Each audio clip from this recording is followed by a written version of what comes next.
Welcome to my channel ناز کا انداز. Let's review عشق لا. عشق لا کی اس قسط میں شنایا کے آفس پہ ہوا حملہ، جس کی وجہ سے اس کی ماں بہت پریشان ہوتی ہے، اسے بار بار کال کرتی ہے. شنایا آتی ہے تو وہ اسے کہتی ہے کہ اتنے ڈینجرس کام کرنا چھوڑ دو. تو اس وہ کہتی ہے کہ ماں حق کی خاطر یہ سب کرنا پڑتا ہے، لیکن وہ کہتی ہے بیٹا ایک رسک لینے کی حد ہوتی ہے، اتنا زیادہ رسک مت لو. پھر وہ اس کو اس کے ایک پرپوزل کے بارے میں بھی بتاتی ہے. دوسری طرف اسکا کے گھر میں بیگم صاحبہ کی کال آتی ہے سلطان کو کہ کل آ جانا، لیکن اسکا نہ آئے. اس کی بیوی کہتی ہے کہ دیکھو اس نے پھر کچھ کر دیا ہے. اس کا بھائی جب اسکا سے پوچھتا ہے تو اسکا کہتی ہے کہ بھائی ہماری کیا کوئی عزت نہیں، اس لیے کہ ہم غریب ہیں، کیا غریبوں کی کوئی عزت نہیں ہوتی؟ تو جب بھائی کو وہ ساری بات بتاتی ہے تو بھائی بہت پریشان ہوتا ہے اور وہ غصے میں وہاں سے چلا جاتا ہے بیگم صاحبہ کے پاس، اور جا کے بیگم صاحبہ سے کہتا ہے کہ میں آئندہ نہیں آؤں گا. بیگم صاحبہ کہتی ہے چھوٹی چھوٹی باتوں پہ نوکری نہیں چھوڑا کرتے. تو وہ کہتا ہے بیگم صاحبہ اگر اسکا آپ کی بیٹی ہوتی تو کیا تب بھی آپ یہی کہتی؟ نوکری کو یوں چھوڑنے پر اس کی بیوی اس سے ناراض ہو جاتی ہے اور اسکا سے اس کی لڑائی ہوتی ہے، جس پہ سلطان کہتا ہے کہ آئندہ میری بہن سے اس لہجے میں بات نہیں کرنا. یہ سنتے ہی وہ جاتی ہے، اپنا بیگ پیک کرتی ہے، بیٹی کا ہاتھ پکڑتی ہے اور کہتی ہے میں اب گھر چھوڑ کے جا رہی ہوں. سلطان جو ہے وہ اپنی بیٹی کا ہاتھ پکڑ لیتا ہے اور کہتا ہے کہ میں اپنی بیٹی کو یہاں سے نہیں جانے دوں گا، اور یہ بات بھی یاد رکھو کہ اگر تم ایک دفعہ چلی گئی تو میں تمہیں منانے کے لیے نہیں آؤں گا. تو وہ کہتی ہے ٹھیک ہے، تم مت منانے آنا، مجھے پتہ ہے تم ایسا ہی کرو گے.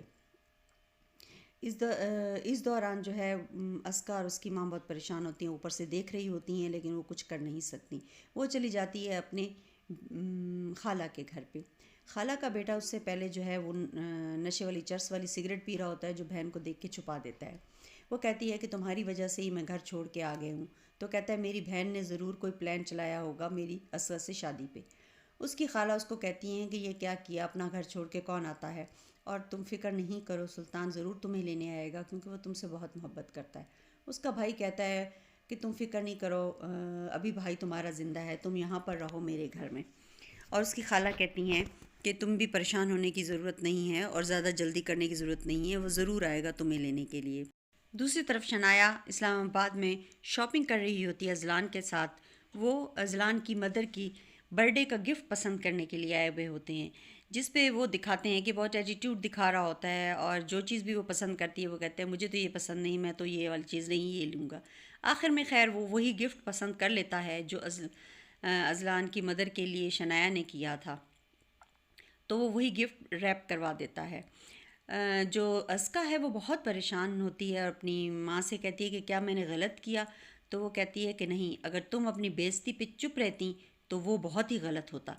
تم نے بہت اچھا کیا کہ تم نے اپنا حق کا استعمال کیا. اس کی ماں کی برتھ ڈے پر وہ جب اس کو گفٹ دیتا ہے اس کی ماں بہت خوش ہوتی ہے، لیکن وہ گفٹ اذلان کے ہاتھ سے ٹوٹ جاتا ہے، جس پہ اذلان جو ہے وہ بہت غصے میں آ جاتا ہے. اور سلطان کی بیوی بہت پریشان ہے کیونکہ وہ سلطان لینے نہیں آیا اس کو، اور وہ اس کو یاد کر رہی ہے، بار بار اس کو دیکھنے جاتی ہے.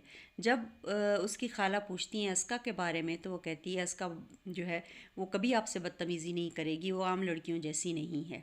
شنایا اذلان سے کہتی ہے کہ اتنی پرواہ تم اگر لوگوں کی کرو جتنی تم چیزوں کی ٹوٹنے پہ کرتے ہو تو زیادہ بہتر ہوگا. لوگوں کے ایموشن زیادہ ضروری ہیں بنسبت چیزوں کی ٹوٹنے سے.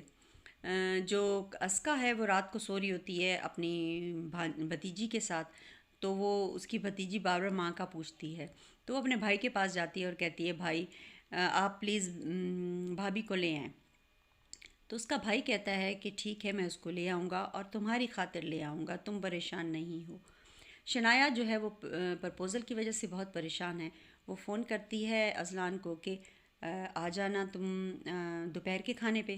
تو وہ آتا ہے دوپہر کے کھانے پہ اس کے پاس، اور وہ ڈسکس کرتی ہے اس سے اور کہتی ہے کہ میرے لیے پرپوزل آیا ہے. تو وہ اس کو مبارکباد دیتا ہے اور کہتا ہے کہ اچھا ایسا ہے تو تم یہ پرپوزل قبول کر لو. اور چونکہ وہ کہتی ہے کہ فہد کا ہے تو میں بھی وفات کو جانتا ہے، اس لیے وہ کہتا ہے کہ تم دونوں ایک جیسے ہو، تمہیں یہ پرپوزل فوراً قبول کر لینا چاہیے، یہ تو بہت خوشی کی بات ہے. تو شنایا کہتی ہے کہ کیا مجھے اس سے شادی کر لینی چاہیے؟ تو کہہ رہے ہیں ہاں. تو کیا مجھے یہ قبول کر لینا چاہیے؟ تو وہ کہتا ہے ہاں. شنایا بہت شاکڈ ہوتی ہے یہ سب سن کے، کیونکہ اسے بہت تکلیف ہو رہی ہوتی ہے، کیونکہ وہ اذلان سے محبت کرتی ہے۔ وہ آگے سے کوئی جواب بھی نہیں دے پا رہی ہوتی، کیونکہ اذلان اس کو کہتا ہے کہ میری مدد چاہ رہی تھی کہ میں تم سے شادی کر لوں، لیکن میں نے ان سے کہا کہ نہیں، یہ امپاسبل ہے۔ شنایا یہ سب سن کے دکھ اور تکلیف میں وہاں سے اٹھ کے کھڑی ہو جاتی ہے اور بغیر کچھ کہے وہاں سے آ جاتی ہے، جبکہ اذلان اس کو روکتا رہتا ہے۔ وہ تھکے قدموں سے گھر میں داخل ہوتی ہے اور جو ہے وہ سیدھی اللہ کے پاس جاتی ہے، نماز پڑھتی ہے، قرآن پڑھتی ہے اور اللہ سے دعا کرتی ہے کہ اے اللہ، تو ہی دلوں میں محبتیں ڈالتا ہے، تو نے ہی میرے دل میں اذلان کی محبت ڈالی ہے، اور اگر وہ میرے نصیب میں نہیں ہے تو اب تو ہی اس کی محبت میرے دل سے نکال دے۔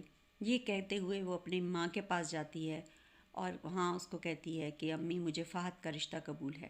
بہت ہی بہترین بہت ہی بہترین ایکٹنگ دکھائی گئی شنایا کی، اس کے جذبات کی اس نے بہت ہی بہترین عکاسی کی ہے اس میں، اور وہ بہت ہی خوبصورت لگ رہی تھی اس وائٹ ڈریس میں۔ آپ کو اگر میرا ریویو پسند آئے تو میرے چینل کو پلیز سبسکرائب کر دیں اور بیل کا بٹن دبا دیں۔ Thank you for watching my channel.